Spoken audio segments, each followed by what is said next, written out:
You guys should be able to see me in there. Red, orange, and yellow guy with a blue beard. Some people call me nearly headless Nick. Yeah, especially when I see the beard in there. And by the way, with me being the red, orange, and yellow guy in there, that means I'm the hottest thing inside the frame.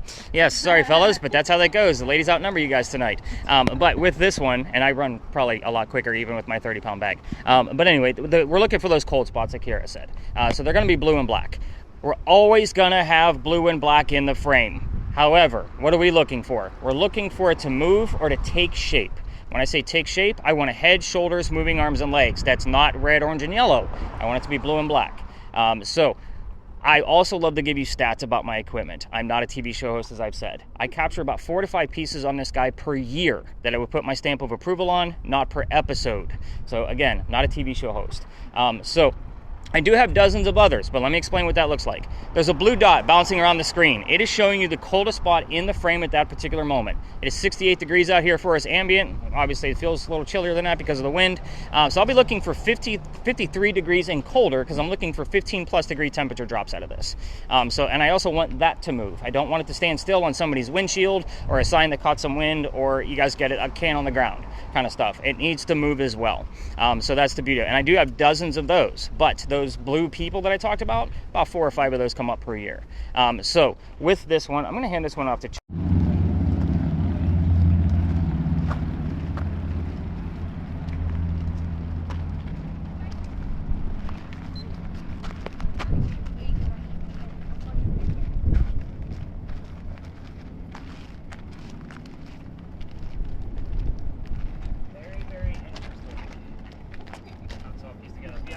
hit the stop buttons, you can relax. I'm usually pretty good about telling you guys about like when you guys can put your cameras. And we're gonna probably stay like this the entire time that we're in this space. So you want to point the cameras almost outside of our circle. Yeah, we want to get you back on. So whenever you start it back up and you open up that screen, you're gonna hit the tallest button to go back to night vision. Okay. There you go. You just hit the record button on the back. So with those cameras, and you're pointing them outside of our circle, just remember other tourists will come through here. We'll split the seas. You will lower your cameras so we're not filming the people walking by, and that does include regular tourists or any other groups are coming by. They're all going to be staring at you anyway. So welcome to, it's actually a little warmer down here. We don't have the breeze down here, so weird. So, by the way, millimeters. So that would be Karen and Patrick. So we're looking for an 8 or above at this location because the lamppost will go up to a 7. So again, we're going to debunk things ahead of time. Just go straight to an 8 as a new baseline. This is Philadelphia Alley now, but this used to be called Duelers Alley. This is where some of the duels used to occur for the city of Charleston. And so I say some of the duels because dueling was illegal back in the 1700s. They had to find hiding spots. This just happened to be one of the hiding spots. So every ghost tour comes down here. I give you the same story, just a few extra details because you're ghost hunting. You're not on the Campfire Marshmallow kind of ghost tour. So let's get into it. Doctor moves down here from Rhode Island. His name is Dr. Joseph Brown Ladd. I said his name slowly because if the song Brown Eyed Girl shows up while we're here, even from the recording, it's part of his name. We get it here all the time. It's not coincidence. It's just him saying hello. So with Dr. Ladd, he moves here because he's supposed to get married to his fiancée, Amanda. Amanda just inherited a lot of money from her dead parents, and she has an attorney helping her out with all of the cash flow. The attorney thinks that Dr. Ladd is just after Amanda's money, so he tells Amanda to get rid of that doctor fellow. So he comes here to Charleston to prove that he's not. On his way into town, he had a coachman. The coachman set him up to be robbed and killed. It wasn't a very good start to his stay here, but somebody was walking by. Oh, by the way, having a coachman that's ready to kill you is like having a really bad Uber driver in today's world. Sorry for those of you that are Ubering back to your hotels. You're welcome. But anyway, somebody's walking by and sees that the newcomer's about to be killed by this coachman because he knows him, and the somebody walking by is named Ralph Isaacs. Do those initials sound familiar to anything else I've said since we've been here? Rhode Island. Good job, Karen. Sorry, sometimes you guys look at me like a blank face. Like, we're supposed to be paying attention? Yes. So, Ralph Isaacs is a local attorney, and he goes up to the newcomer, Dr. Ladd, and he says, dude, I know this guy, the coachman. He's going to try to kill you. Come with me. I got friends at 59 Church Street. You can rent a room from them, and you'll be safe and good to go. Well, Doc took him up on that offer, and the two gentlemen became friends. So the phrase, my friend, actually makes sense while we're here, because we're discussing two friends. So, the longer the doctor stays here in Charleston, the more money he's making. He's proving his point. He's not after Amanda's cash, he's making his own. Well, Amanda got wind of this up in Rhode Island, and she's moving down so they could be married. Dr. Ladd then became known as the Whistling Doctor. This is why I hate the story. And I was going to take it out. First off, every ghost tour comes down here, so if you've taken a ghost tour in Charleston, you've already heard this story before. But every haunted city you will ever visit is going to have a cliched whistling ghost. We all have one. She's picking up on the leaves of the wall. I said it so quickly because I've seen it there before. So, and everybody, I'm looking really for somebody walking down the alleyway on the brick. Is really what we're after here. So very cool. I mean, at least you caught it. So, I mean, we're recording, right? Yes. Yeah. So there you go. So I'll be able to analyze it later just to verify that it was the leaves on the wall.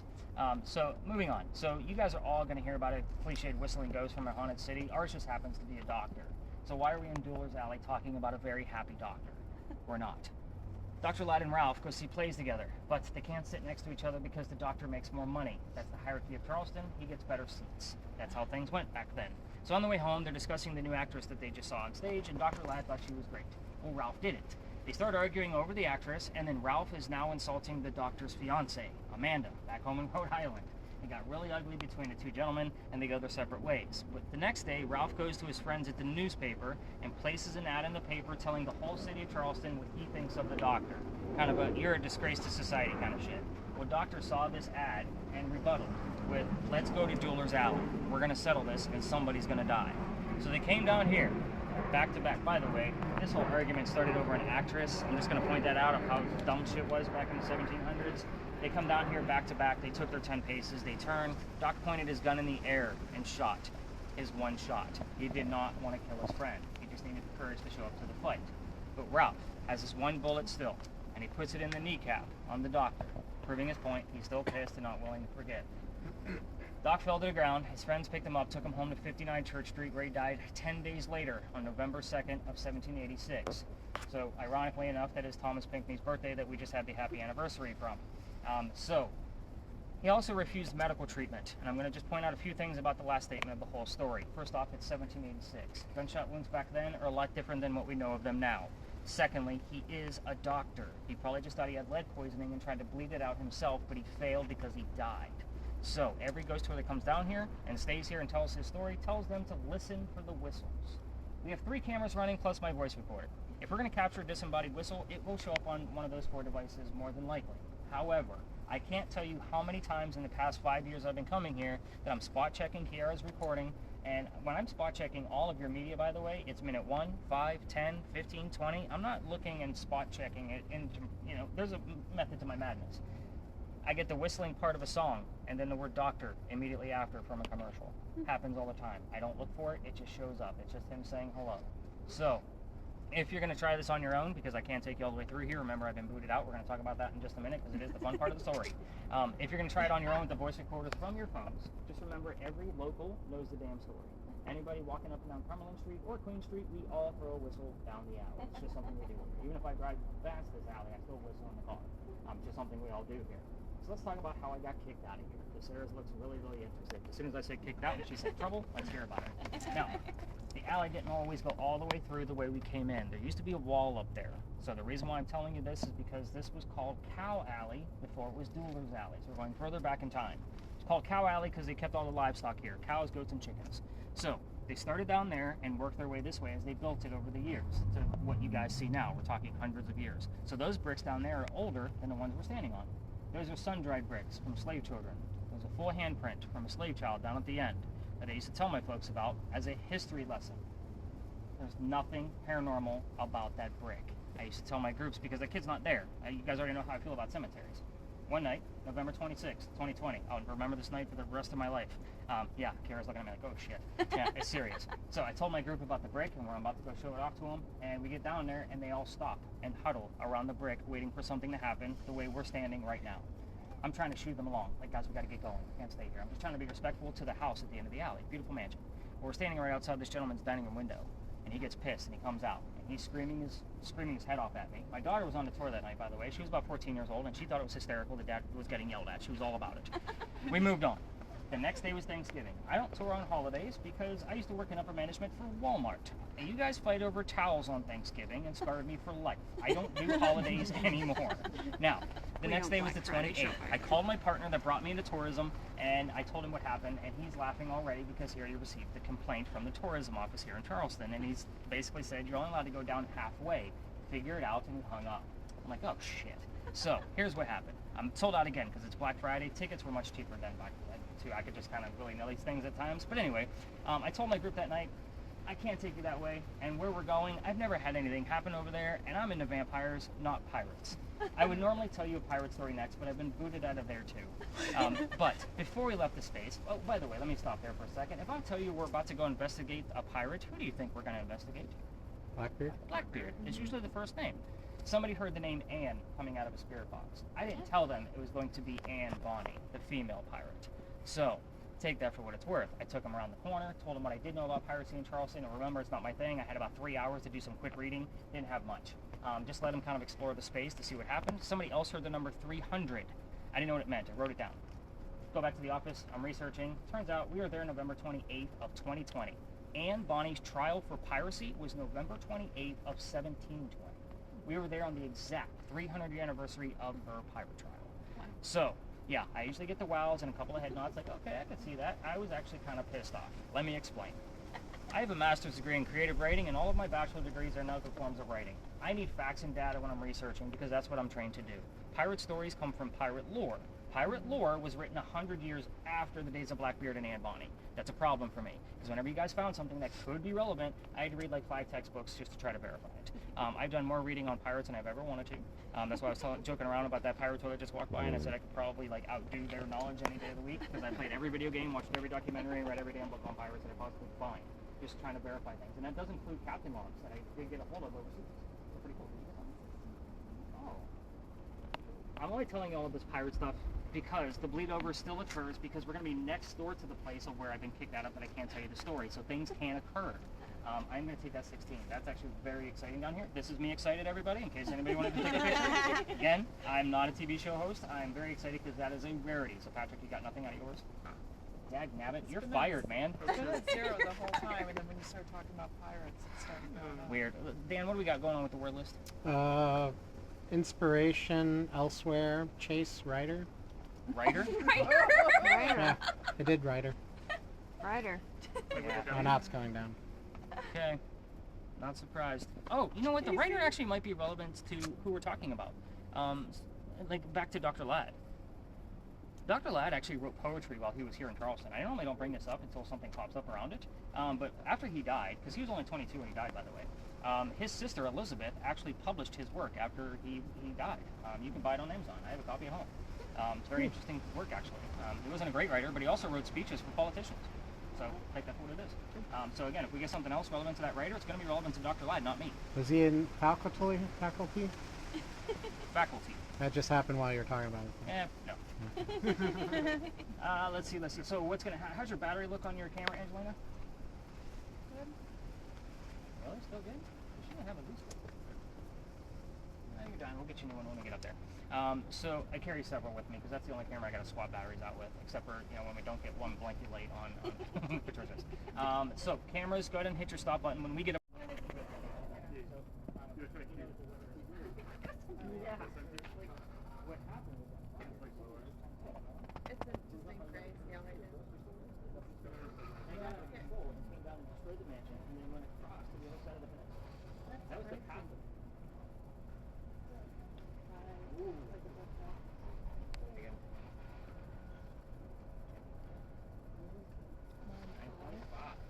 That's exciting. I like it. Angelina, how you doing on that thing? You figuring it all out? Mm-hmm. Some great footage. Chuck, you got anything?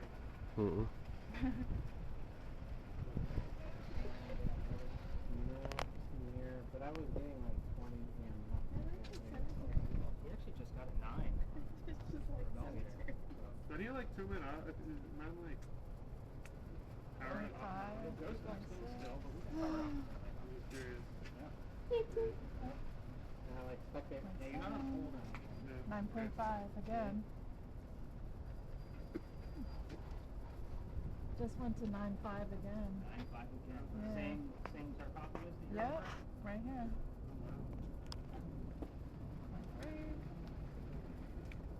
I'm just going to put that in as like a 9.4 so we have 2 different readings. Oh yeah, Mine, that's going way see? up too. That's like max. Alright, Patrick, come down here. Let's test yours over here. Maybe your shit's broken. Maybe mine's broken. Everybody's getting readings over here, so let's see if you get anything. Mhm. Just hold it above it. It like starts going up slowly and then it jumps. Both reading zeros. Let me know if you guys get a spike at the same time or what they go to. Yep. Feel bad like another minute. I think my spirit is just so chill that it just like cancels out. See why I had you click this. Yeah. 0.1. Oh, I see it too. 0.3.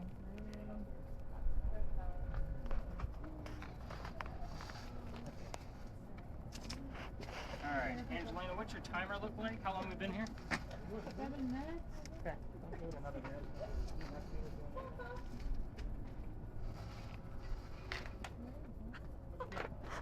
Sorry, I didn't realize I was Slowly laughing out going loud. up.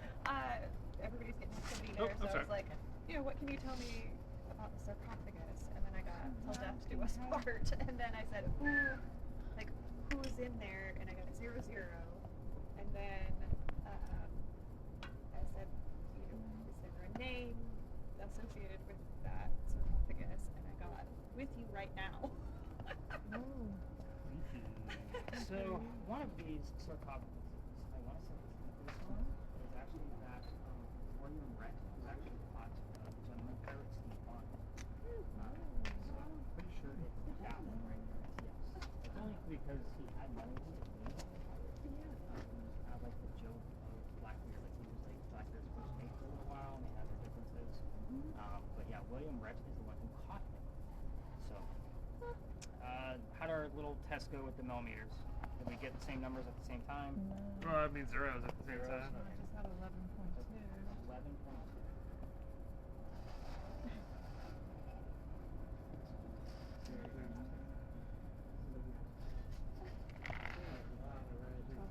You getting it? When that 12.8 came up? His meter. His is broken. 12.8? Like that's crazy. You need to go slow too.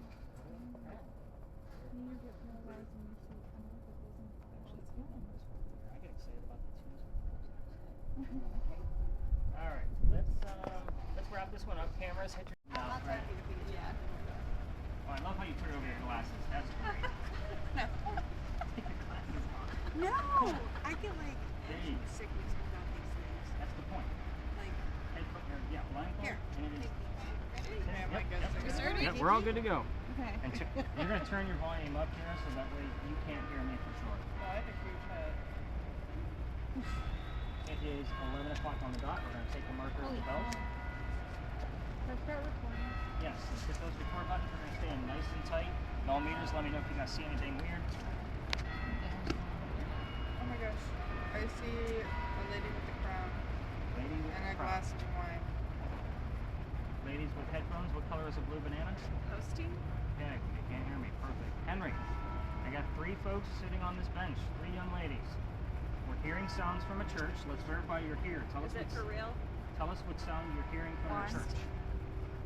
Henry, what sounds Talk. are we getting from the church? Using the blue box as well. Okay. You give us images or relay your info if you can. Henry, 4-2. talk about your work. You're not going to tell us what you're doing right now. What did you do for a living? And these are the same questions I always ask, but that's how we get started. Turn. What did you do for a living?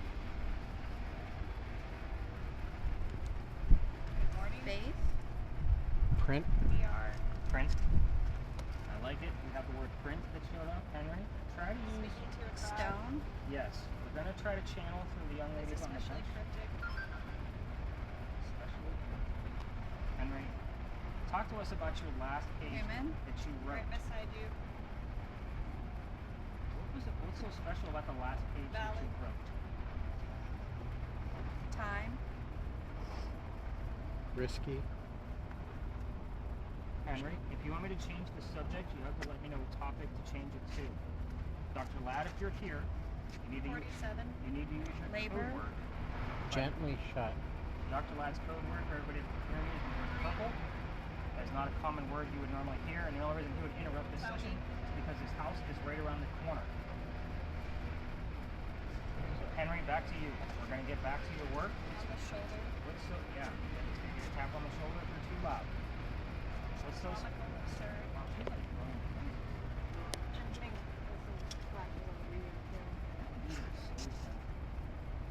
Very simple. Trigger sometime. Trigger and sometime. Henry, use the blue box. I'm sure he doesn't want to fall asleep in there by floating over the dark. There's only one.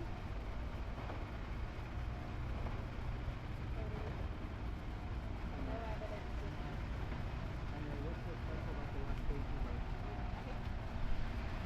Stay on top of that.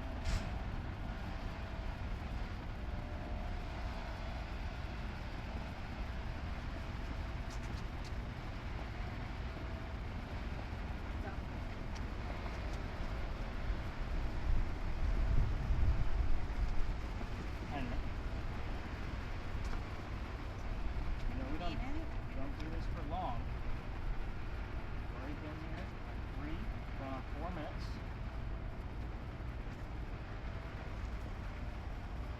Tell us about your last page that you wrote. You want to change that. Change topic. You need to tell us what topic to change it to. We can talk about your wife. We can talk about your son. Description. Talk about your best friend that lent you his cottage. Person. Being put on trial. Henry. Did anybody come here with you? That's a yes no question. I heard you. Situation. Henry, it's very noisy here tonight, isn't it? We got all these machines here. Years. Yep. 22. I wonder. You getting any readings over there? No? Nothing.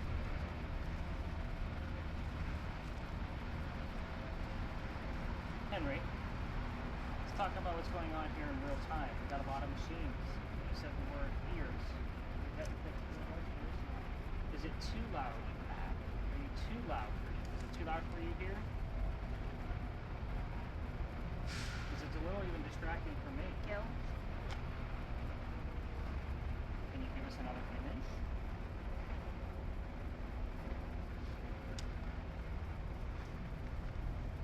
The nearest First of kin. response. I missed what she said. Did anybody catch it? The nearest of kin. About one thing.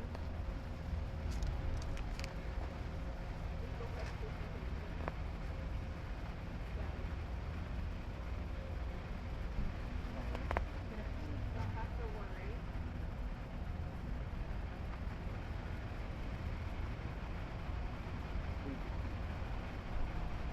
Henry?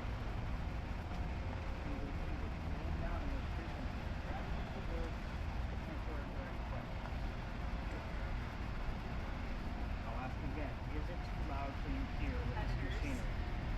This isn't intentional. Chosen. I feel like we got Dr. Lag. Do the worst. Dr. Lag, can you use the code word for us? Selection over here. Why don't you just give us an image with that particular code word in it? Show something purple. Great devotion.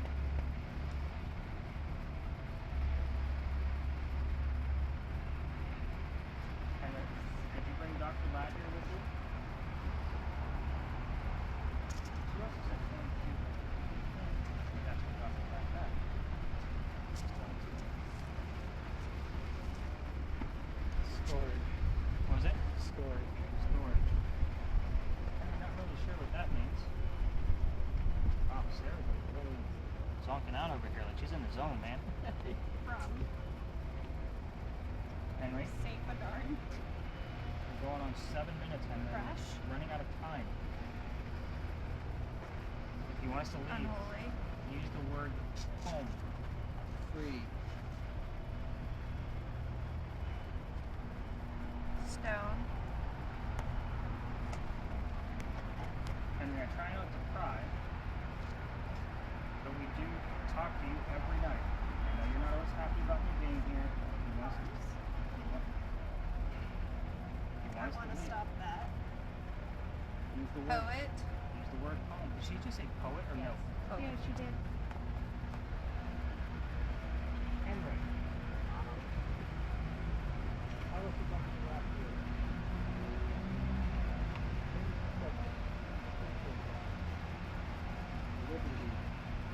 Uplifting. You know he's great about the war, though, didn't you? Can you tell us what else he wrote about? We follow. Fire. Tickets.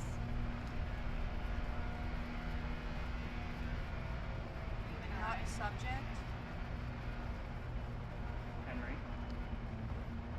What else did you write about? Sheriff. Exercise. Jailer.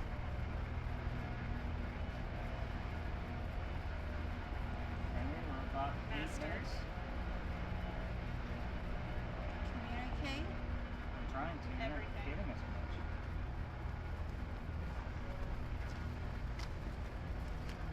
Simple yes, no answer. Is it too loud for you here to come by and give us a quick hello, a few images?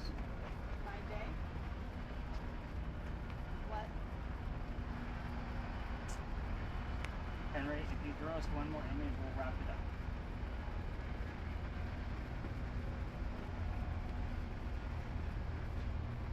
Experiment.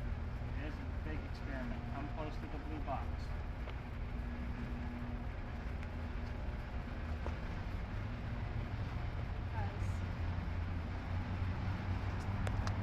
Language. Yep. Henry, last chance. You're not giving us much. Bullet. Henry going once. Knuckles. Henry going twice. Last chance, Henry. Road. Henry, I'm going to say goodnight. Can you say goodnight They back were to us? provided for. Going once, going twice. All animate and inanimate.